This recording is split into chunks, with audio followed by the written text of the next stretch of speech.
And today's talk is on RIRS, Retrograde Intrarenal Surgery. The talk is customized for the non-urologist, and we have 30 slides, 30 minutes. So RIRS is also known as flexible ureteroscopy because the ureteroscope usually is flexible.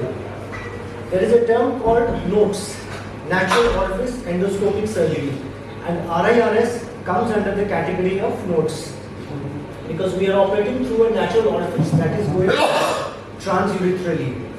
Now, before we start on that, just a brief overview of renal stone surgery over the centuries. The first documented case of urinary stone surgery is from India by Shushruta somewhere around the 8th century BC. And stones have, it's not a new disease, it's not a lifestyle disease, it has happened for thousands of years. The oldest stone discovered was from a 5,000-year-old mummy in Egypt. But over the next 1500 to 2000 years, not much is known about what happened to treatment of urinary stones. Until recently, during the Renaissance in Europe, documentation started, and the first documented case of a urinary stone surgery was by a man called Doet, a Dutch blacksmith who performed surgery on himself. Do-it-yourself type of surgery. Now, there were no cameras and selfies in those days, so anything was documented through paintings. This shows his stone. And then the surgery started a new profession called lithotomists. They were a group of surgeons who would operate on urinary stones. And these people had their own teams. They would roam around Europe in different towns and villages. They had their own tables called lithotomy tables. But complications were common. Mortality rates were high. While the physicians could defend themselves if a complication happened, the poor lithotomist, if he had a complication, had to run for their lives. Quoted in the 16th century. Now, in the 19th century, cystoscopy had started, but the armamentarium was rather poor. The light source was a candle, and from candles we have moved on to LED light sources. Optics was very poor. The first rigid ureteroscopy was done in 1912 by Hugh Hampton Young, the young director and the founder director of Johns Hopkins Urology Institute. He did a ureteroscopy in a young man with a refluxing dilated ureter. But for the next 70 years, not much progress was done. And the reason was poor optics, poor armamentarium. The entire world was waiting for a man. The first stone surgery took place 70 years later, and the entire world was waiting for a man and his invention, and he was Harold Hopkins.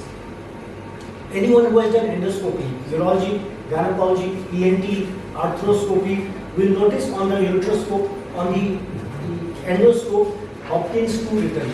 The Hopkins was actually the patent of Harold Hopkins. He developed the rod lens system. The rod lens system was a major paradigm shift in optics. The clarity of the picture increased overnight. The conventional glass lens were not good enough. And Harold Hopkins was actually born in a slum. In 1967, Karl Stoss bought his patent and the slum boy became a millionaire. He was nominated twice for the Nobel Prize, unfortunately did not get it, and he had many other patents to his name. So after Harold Hopkins patented lens, a new breed of endoscopic surgery started. The endoscopic lens was modified into different types, nephroscopes, nephroscopes, and so on. The same technology was used. And this shows a nephroscope. You can see this is in 1976, the first PCL was described. This is one of the commonest surgeries we are doing here, where a nephroscope is passed through the skin muscles into the kidney through a very small opening. The stone is fragmented and taken out and a stent placed. This was called PCL. And since 1976, a lot of changes have happened. The first PCLs we did were through large tracts. And during my residency, we were using 28 French, 30 French tracts. We have come down to 15 French tracts now. So the standard PCL became mini PCL. From mini PCL, it became ultra mini PCL, which is about 15 to 18 French, and then micro PCL. Micro PCL has not picked up because the instrument is very fragile and stone clearance rates are a problem. But the ultra mini PCL is now standard practice. So when a new technology comes, an entire ecosystem develops around the new system. In 1994, the rigid ureteroscope could go up to the kidneys, that's it. You could not bend it much. So in 1994, Grasso developed the deflecting fiber optic ureteroscope. The advantage was that the ureteroscope could be bent in different directions. The earlier ones did not have much of flexibility, but now we have ureteroscope which can bend 270 degrees. But the question was, diagnosis was not enough. We needed something to treat the stones. So then again a new ecosystem developed. The earlier stone breaking technologies were mechanical, electro-hydraulic, ultrasound and pneumatic. And it was in 1995 that the holmium YAG laser was invented, tuned, customized for stone surgery. It was a pulse laser. The smallest fiber was 200 microns, and the most important characteristic was that it was a flexible source of energy. All the others were rigid. So when you have a flexible source of energy source, it can pass through a flexible ureteroscope. It can be used for stone applications. It can be used for soft tissue applications. And the mechanism by which the holmium laser breaks the stone, clears the stone, there are three mechanisms. One is dusting. You put the laser fiber, low energy, high frequency, on the top of the stone, it dusts the stone. And you create a sand, and the sand just passes off. The second is fragmentation. This is for hard stones. You break a large stone into small fragments, less than 1 or 2 millimeters, and then they pass out by themselves, or you can remove them manually, which is time consuming. And the third is popcorning. You break a stone into a few large fragments, and then you run the laser in the middle of the calyx. Just like a popcorning, the stone vibrates. I'll show the videos towards the end, and the stone becomes smaller and smaller. The stone laser is usually of a lesser wattage, up to 20 or 30 watts. Soft tissue applications like prostate surgery require 80 to 100 watts. The next big development came in the technology being used, fiber optic versus digital. The earlier ones during our residency were fiber optic ones. Initially they were cheaper, but they are now no longer cheaper because digital, the price of digital flexible ureteroscopes has crashed. In fact, 7 years back when we bought the first Karl Storz digital system over here, the cost was around 15 lakhs for the scope and the system. And now the cost of one scope is around 50,000. So the cost has gone down tremendously. The advantage being that even if it breaks, the damage is less. So the first advantage of the optical was it was cheaper. It is no longer cheaper now, and it has slightly better deflection, which has been compensated by the new generation ones, which are much better. So fiber optical ureteroscopy is now almost obsolete. We started learning on it, but now technology has moved ahead. The advantage of digital vision is much sharper vision. It's great for oncology work. You can see the tissue much better. I'll show this videos. It is much lighter. In the fiber optic ones, you had to attach a camera and you had to attach a light source. It was, it was quite heavy and surgeon fatigue was fast. The new ones, the one we have over here, the digital one, the light source is integrated into the system. There is no need for an external camera. It is very lightweight, almost 1/4 the lightweight. So it puts much less stress on the shoulder of the surgeon. As a result, the operating times are shorter and so on. So the future is definitely digital, and day by day the size of the fiber of the digital ureteroscope is getting smaller and smaller. Now, one confusion. While the electronic companies always advertise buy full HD, buy full 4K vision, 8K vision and so on. The question is, do we really need it? The human eye has limitations. When Apple introduced their retina vision on their phones, they had this at the back of their minds. They soon realized that a 4.7-inch phone or a 5-inch phone at a distance of 18 inches, the maximum the human eye can differentiate is 300 ppi, pixels per inch. Anything beyond is more of a marketing gimmick and less of science. So they stopped there. When the larger phones came at say 6 inches, 6.5 inches, they increased the pixels to 400 ppi, and which is probably the maximum the human eye can see. Anything beyond cannot be appreciated by the human eye. So when do we need more pixels? We need more pixels when we have a huge screen, like the ones we have in cricket stadiums. We need more pixels for that. if the viewing distance is less, if you are watching the screen from a very close distance, you need more pixels. You can appreciate this on your television at home. You watch from a distance, the image appears sharper. You watch from close, it appears pixelated. So, in general, at a distance of 6 feet, that's the normal viewing distance in an OT, for a 50-inch panel, full HD is enough. There is no need for 4K or 8K, at least not in urology. And once a new technology comes and the entire ecosystem develops, new baskets came up, knit-on baskets and so on, small size ones, lots in the market. Initially the baskets were used, some of you may have read Very Love, the basket, and you pull the stone out. It isn't that easy, it looks very easy in the picture, it's not that easy. And people have pulled out the ureter instead of the stone doing it. And so the most important use of the basket nowadays is to reposition the stone from the lower calyx to the upper calyx. The advantage being it is much easier to break a stone when the ureteroscope is straight than when it is angulated. And when you are operating with the scope angulated, the life of the stone comes down. So just relocate the stone up to a convenient location and break the stone. If the stone is migrating here and there, you can catch it with a basket and with the laser fiber dust it. And this picture summarizes evolution of stone surgery in one picture. This lady had undergone open stone surgery for kidney stones 25 years back. You can see an open surgery scar over here. This is almost 24 centimeters. Many years later, she had a recurrence and we did a mini PCL. You can see the scar here, just roughly about 7 to 8 millimeters. And then she again developed a recurrence, third time. The third time we did an RIRS. There was no incision. So what are the uses of flexible ureteroscope? Overwhelmingly it is used for stone disease, almost 96% of the cases. The soft tissue applications are less. It has been used for ureteric stricture, endopylotomy, retrieval of migrating stents, but any stricture treatment is palliative, it is never curative. Laser never cures any stricture. It has been used for diagnostic evaluation. When you have a positive cytology, you can't see any tumor in the bladder, you can do ureteroscopy up the kidneys, you might find tumors in the kidney, especially transitional cell carcinoma. If you see filling defects on the IVP or the contrast CT, you can do flexible ureteroscopy, take a biopsy, and hematuria unknown origin. So, but overwhelmingly, 96% is still for stone disease.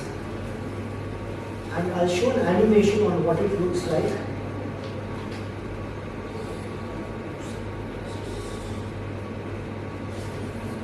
So, we pass a guide wire, and then we dilate it. The ureter orifice is 2 mm diameter, you need to make it a bit wider. And once it's dilated, you can pass an access sheet. We have stopped using the access sheet, and why? I'll show a picture later on. Once the access sheet goes in, it's a plastic tube through which the flexible passes. The fiber optic goes up right into the kidney, almost every corner of the kidney. And then you visualize the stone. You can grasp the stone with a basket, pull it out, or you can just dust it with a laser. That's the basket inside the kidney. You can pull out the stone and take it out.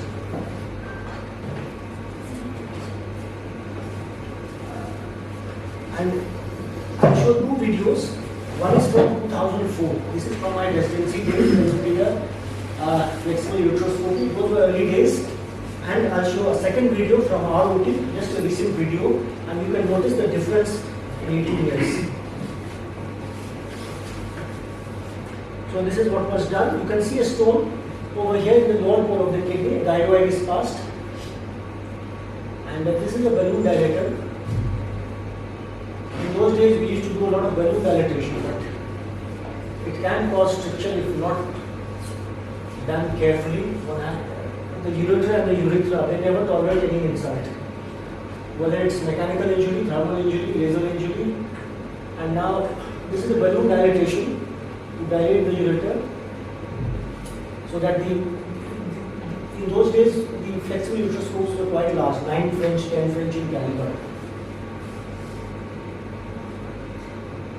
So that's the flexible ureteroscope going up through the guide wire, and this is the vision This was the analog vision in those days. That's the stone, and this is the laser fiber. The stone is being dusted. This is a dihydrate stone. It's like a sandstone. These fragment very fast. So sandstones or dihydrate stones, calcium oxalate dihydrate, are quite good for dusting and that's the RGP. The flexible, you can see the scope is not bending much. In those days, the primary angle of deflection was around 180 degrees to maybe 210 degrees. Now it goes all the way up to 270 degrees. So every calyx is inspected and the stone is fragmented and taken out.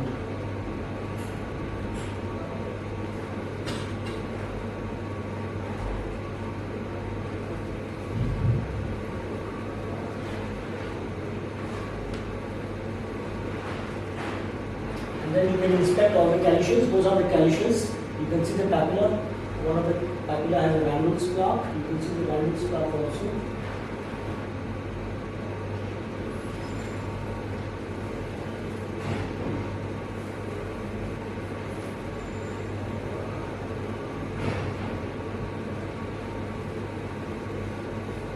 And you can see the effect of balloon dilatation. There's a lot of bruising in the ureter.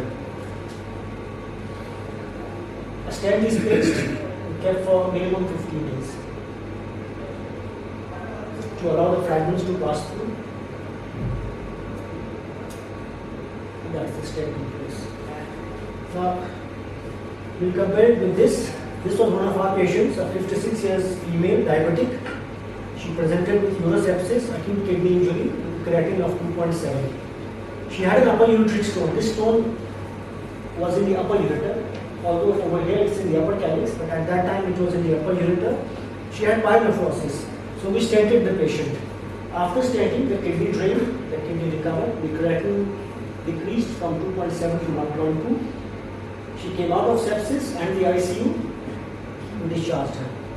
After 2 weeks, RIRS was done, and as you can see, a lot of flakes over here inside. These are telltale signs of the previous infection, the pyelonephrosis.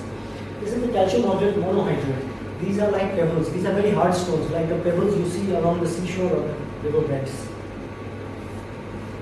And this is what we did. The stone was pushed up into the upper calyx, relocated into the upper calyx, and this is our laser. It's a 200 micron, 0.2 mm. So the stone is, initially we were fragmenting it. Later on, popcorning was done. So the stone is being broken up. You can get a rough idea of the fragment size from the laser fiber. The laser fiber is 0.2 mm, and our target is to reduce the size to less than 2 millimeter.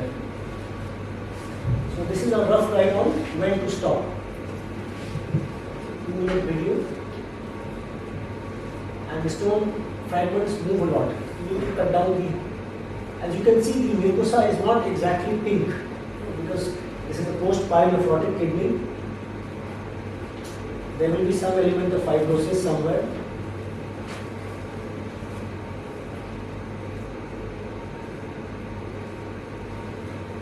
It's a contact laser, so avoid touching the mucosa. It is very easy to perforate.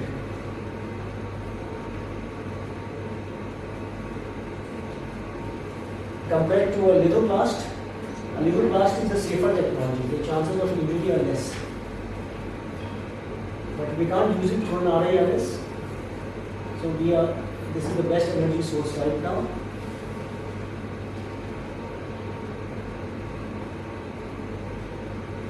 You can see a lot of dust is coming out towards the end.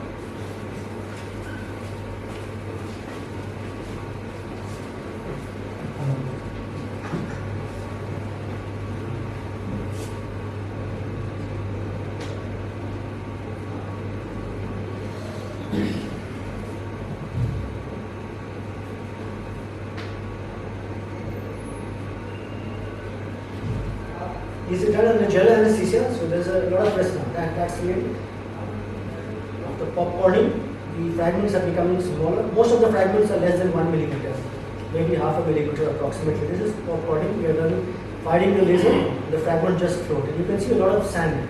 This is called golden sand, and they will eventually pass out by the side of the stent.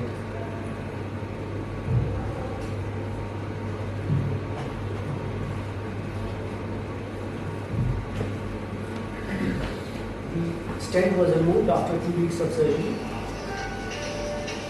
Most patients are discharged the next day. And the benefits are the entire stone can be removed. Now this is important in Air Force pilots, merchant navy chaps. The competition was between RIRS and ESWL. The problem with ESWL, the machine breaks the stone, we don't know whether the stone has come out or not. And as per legal requirements for Air Force chaps and merchant navy chaps, there should be no fragment above 1 millimeter. So RIRS is the modality of choice for them to go through the scope and pick out the stones, take out the stones. Nothing should be left behind.